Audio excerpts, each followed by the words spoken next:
કચ્છના ઉલપાડમાં ભાગ્યે જ ભારતમાં જોવા મળતી માછલી મળી આવી. આંધી ગામે મળી આવી આર્મ કેટફિશ. આ માછલીને સકરમાઉથ કેટફિશ પણ કહેવામાં આવે છે. અનોખી માછલી જોવા ગામ લોકો થયા એકઠા. આંધી ગામની સીમમાં સેના ખાડીમાં યુવક માછીમારી કરવા ગયો હતો. માછીમારી કરતા સમયે યુવકની જાળમાં બીજી અનેક માછલીઓ સાથે આ માછલી પણ ફસાઈ ગઈ હતી. અનોખી માછલી બહાર કાઢી યુવક પોતાના ઘરે લઈ આવ્યો હતો. ગ્રામજનોએ અનોખી કેટફિશનો વિડીયો પોતાના કેમેરામાં કેદ કર્યો હતો.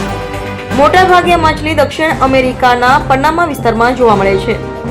દક્ષિણ અમેરિકાના મીઠા પાણીમાં માછલીઓ વધુ જોવા મળે છે.